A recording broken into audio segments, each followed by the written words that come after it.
These guys would outperform our other crews by 4x, by 400%. They would outperform our other crews. Because if you can find those people, it will catapult your business and it will actually give you time back without you having to invest the time to go in and build the process.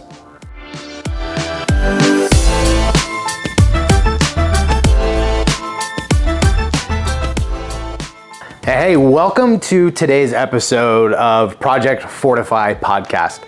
My name is Kyle Livingston, and I'm going to be talking to you about the top 10% and why the top 10% is going to be the reason you win or you fail when it comes to building a team and when it comes to building a client base. So for those of you that don't know, one of my longest running industries that I was in was in the commercial construction business, and we would build and maintain cell phone towers. We'd build them from the ground up, we'd do maintenance, blah, blah, blah, blah, blah. And I did that for about 7 years, built and grew 3 successful businesses and sold them. Got a really giant big ego, started a 4th one, lost everything that I had made up to that point. And I'm just sharing all the lessons that I've learned throughout this entire process and working with other clients in the online coaching and consulting space. I just want to share my lessons with you guys. And one of those lessons that I want to share is the top 10%. And when I'm looking to make a hire or I'm looking to fill a role, I would much rather interview 100 people and go through 1,000 applications and get one person who's in the top 10% of humans, right? Now, we're not being like stereotypical here. We're not being judgmental. We're just judging the fact of their skill set, right? You have top 10% skill sets, bottom 10% skill sets, and everything in between. Now, what we're looking for is the top 10% of the skill set. Now, if we can do that, what will happen is it actually creates a massive wake in your business, and it allows you to create more momentum. And what this looks like is we had a business where at any given point in time, I would have between 5 and 10 crews out there of between 2 and 4 guys, sometimes more. And we would go and we'd build these sites. And I had these couple guys working for me.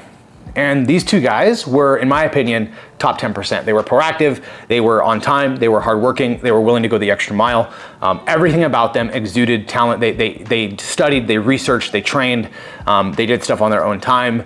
They would make sure that they showed up at the highest level, the highest version of themselves that they could.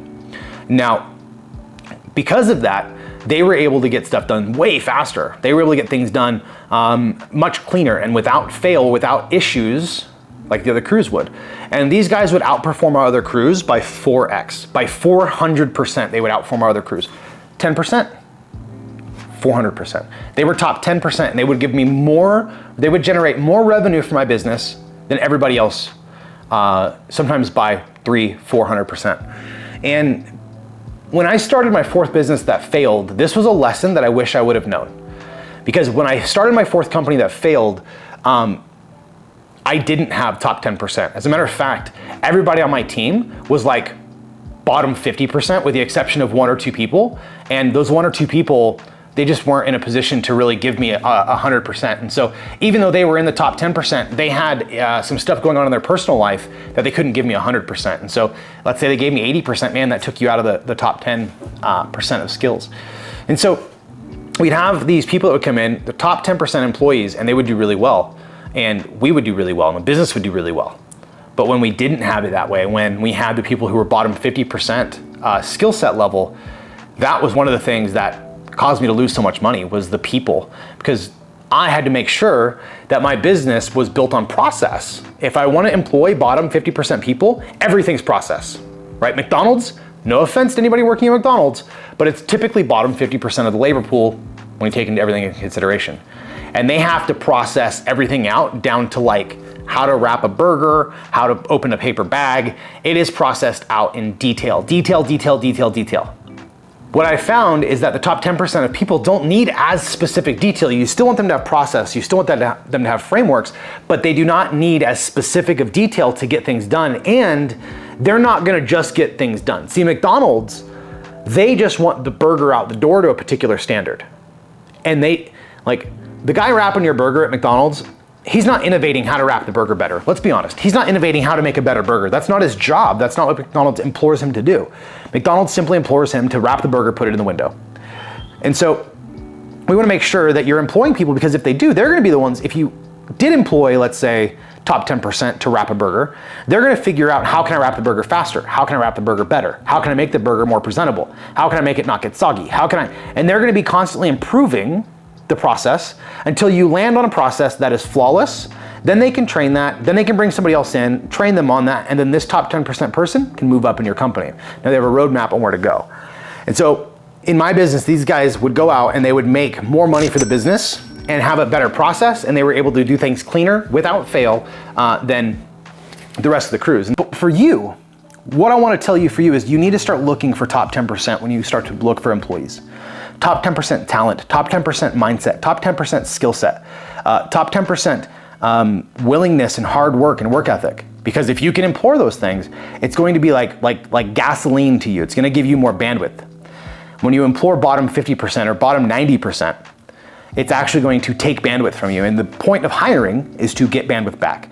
And so if you're in the process right now and you're looking to hire, I'll have a separate training video on like hiring tips. But if you're in the process right now and you're looking to hire, one thing that you want to start searching for is that top 10%. And you need to begin by identifying what are the talents of somebody who's in top 10%. What do they look like? What do they look like? What do they dress like? What do they smell like? Not really, but what are their talents? How do they show up on camera? Are they showing up in a wife beater and a sideways hat and you can see like dirty clothes in the background? Are they showing up clean, well presented, everything have a great background, there's no noise, there's no ruckus? Are they showing up to the interview in the car, driving as a passenger? Like, begin kind of judging a little bit and getting the context of hiring, right? When you get on a call with someone, how do they show up?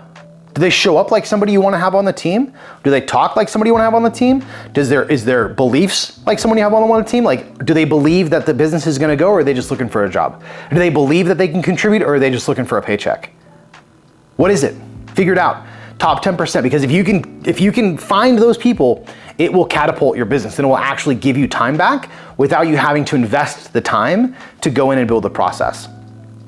So I want you to write down, a little bit of homework for you is write down, what does the top 10% of this role look like? Like, what's top 10% talent look like? What are their characteristics? How do they show up? How do they present themselves? How do they speak? What do they know? What are they interested in learning? Where are they going next? What are their goals? How do they present themselves? All of these things you need to take into consideration. And if you do, begin filtering through and being patient and willing to go through 100 interviews and 1,000 applications to find the one role that's actually going to be the top 10%, instead of just hiring the closest person in the first, second, third, fourth, fifth interview. Man, I can't tell you how many times I have worked with someone and they go through 5, 6, 7 interviews and like, man, I'm just gonna hire the next person I talk to that seems good. They get interview fatigue. Don't get interview fatigue, hold out, I promise you it's worth it, but you gotta make sure that you're looking for the top 10. If you can look for top 10, I promise you it will make you hundreds and hundreds of percentage more money, because those are the people that are gonna move the needle in your business forward the most without you having to drive and without you having to micromanage. So little short snippet today, top 10%, make sure you guys have those top 10% in your business and in those roles, and if you don't, let's start hiring some people to get into that. So hope this is helpful. If you guys find this helpful, let me know. Drop a comment, hit the like button, hit subscribe if you're on YouTube. If you're on podcast, hit subscribe. Leave me a review, it'd be super helpful. Let me know, like, hey man, your audio quality sucks, or hey, you're talk too fast, or hey, this is great, I love more on this. Let me know. It's a feedback loop for me. Not gonna hurt my feelings. Let me know where we're at. Let me know what you guys want, and I will keep producing this content, not only for you, but for me, so I can see my journey and see where I'm at as well. So hope you guys have a good rest of your day. See you in the next one. Later.